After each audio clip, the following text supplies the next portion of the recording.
तो चलिए जानते हैं फटाफट से झारखंड की 10 बड़ी प्रमुख खबरें जो आप सभी को जरूर पता होना चाहिए। तो बढ़ते सबसे पहली खबर की ओर, जो निकल के आता है हेमंत सोरेन के साइड से। तो दोस्तों हम आपको बता दें, मुख्यमंत्री हेमंत सोरेन क्या ईडी द्वारा फिर से जेल जाएंगे, देखिए आप इस वीडियो में। हेमंत जी को जिस तरह से हाईकोर्ट से बेल मिला, आप बता रहे हैं कि ये बिल्कुल साफ हो गया कि मनगढ़ंत आरोप लगाकर उनको फंसाया गया था, लेकिन कल ही ईडी सुप्रीम कोर्ट चली गई है। अब लग रहा है कि मुश्किल बढ़ जाएगी फिर से। जी नहीं, ऐसी बात नहीं है।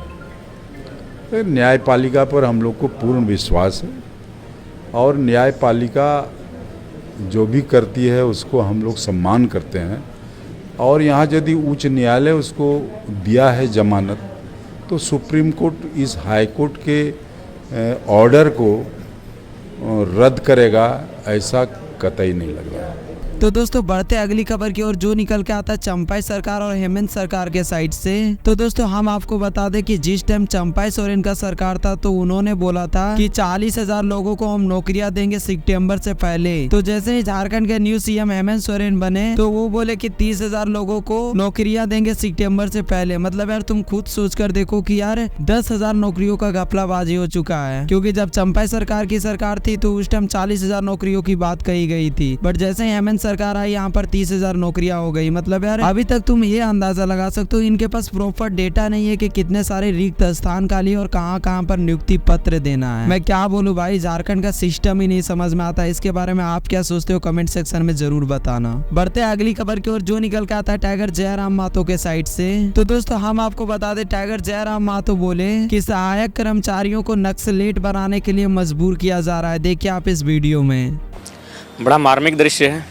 आपने जो सबसे पहले कहा कि नक्सल प्रभावित जिला, मैं भी आता हूँ, हालांकि हमारे ज़िला को शायद धनबाद होने के कारण छोड़ दिया है, लेकिन हमारा कुछ क्षेत्र अभी नक्सल प्रभावित में ही आता है। तो नक्सल प्रभावित जिलों में अगर पुलिस की बहाली ली गई है ना, सहायक पुलिस की, तो इसके पीछे कारण ये था कि नक्सल गतिविधियों में नौजवान ना जाएं।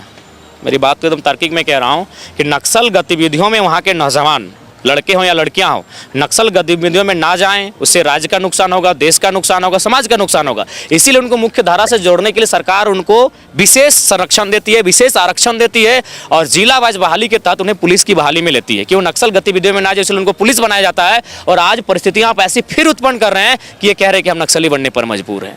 तो ये भाई, ये क्या विजन है आपका?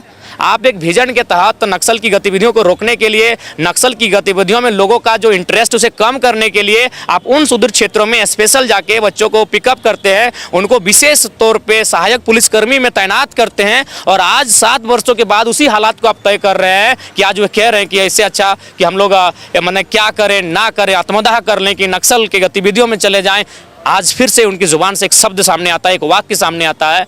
तो ऐसे में ये बड़ा दुर्भाग्य लगता है और कहीं ना कहीं चिंता का विषय है कि आज इस राज्य में आज भी अगर युवा इसी तरह ठगे जाएंगे, आज भी अगर युवा इस तरह छले जाएंगे, तो इस राज्य के होने या ना होने का, इस राज्य के अलग होने या ना होने का मुझे नहीं लगता है कोई विशेष अर्थ रह गया। ये राज्य केवल 81 विधायक बनाने के लिए अलग नहीं हुआ था, ये राज्य केवल 11 और 12 मंत्री बनाने के लिए अलग नहीं हुआ था, ये राज्य 14 और 6 20 सांसद बनाने के लिए अलग नहीं हुआ था, ये राज्य यहाँ युवाओं को रोजगार से जोड़ने के लिए अलग हुआ था, ये राज्य यहाँ के लोगों को बेहतर शिक्षा और स्वास्थ्य की फैसिलिटी देने के लिए अलग हुआ था। और विशेषकर युवाओं, आज युवा है कहाँ? युवा धरने पर बैठे हैं, युवा लाठियां खा रहे हैं, युवा संघर्ष है, युवा केस मुकदमे झेलकर पुलिस की कस्टडी में जा रहे हैं। तो भाई ये राज्य बना किन के लिए था? क्या ये राज्य माननीय मुख्यमंत्री के लिए व्यक्तिगत बना था? आज आप मुख्यमंत्री, भाई आपके मंत्री, आपकी अर्धांगिनी विधायक और 2-4 गो लोग हैं तो कहीं से लड़ाई दीजिए भैया, हम लोग को कोई दिक्कत नहीं है। अगर 81 में अगर आपके परिवार के लोग आप मैनेज करते कीजिए, ऐसे भी इनकी इच्छा विधायक बनने की है, सांसद बनने की नहीं है।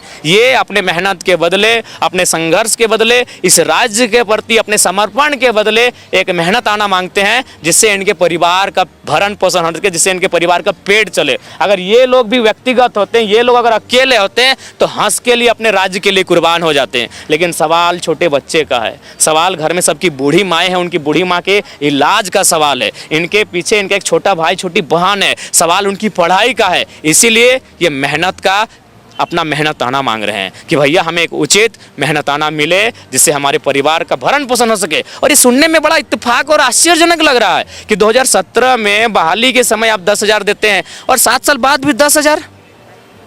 अरे भाई इस देश में बंधुआ मजदूर हालांकि प्रतिबंधित है, लेकिन हमको लगता है अगर कोई है भी बंधुआ मजदूर तो उसकी जीवन शैली इनसे बेहतर है।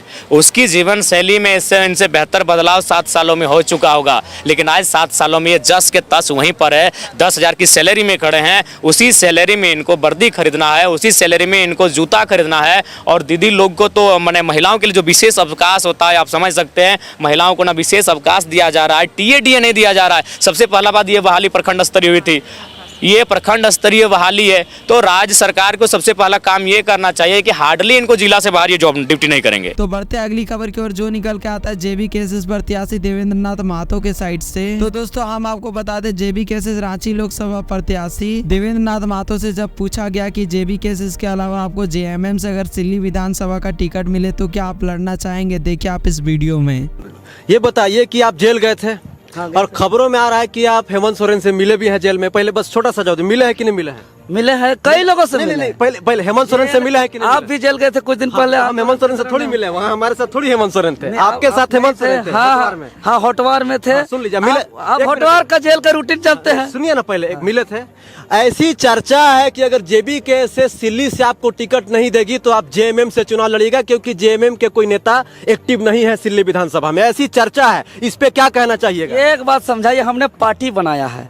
पार्टी को इसको समेटने के लिए, मजबूत करने के लिए देवेंद्र नाथ महतो आंदोलन के दौरान उससे पहले रात 4 रात यहाँ वहाँ जगह बदलना पड़ा है, कई रात खुले आसमान में सोना पड़ा है, कितना पुलिस लाठी डंडा इस बदन पे सहना पड़ा है, आंदोलन में अपना माँ को खोना पड़ा है, फिर भी जब बात नहीं मानी गई तो जो है कितना बाल बढ़ाने का कसम खाया गया है। आज हम पार्टी बना करके मजबूती से झारखंड में हम कैंडिडेट उतार करके सरकार बना करके नीति कानून बनाने के बात कर रहे हैं, तो जेएमएम में जाने का क्या सवाल है? नहीं, मान लीजिए कि जेबी के से टिकट, अरे वो संगठन हम लोग बनाए हैं, हम लोग टिकट को संसदीय बोर्ड में, हम लोग केंद्रीय कमेटी में हम लोग तय करेंगे कि कौन टिकट कहाँ से कौन बेहतर। देखिए 2024 का चुनाव हम लोग सिर्फ वोट लाने के लिए, किसी को चेहरा बनाने के लिए नहीं, हम लोग जीतने के लिए लड़ेंगे, क्योंकि जनता बहुत अपार समर्थन दिया, प्यार दिया।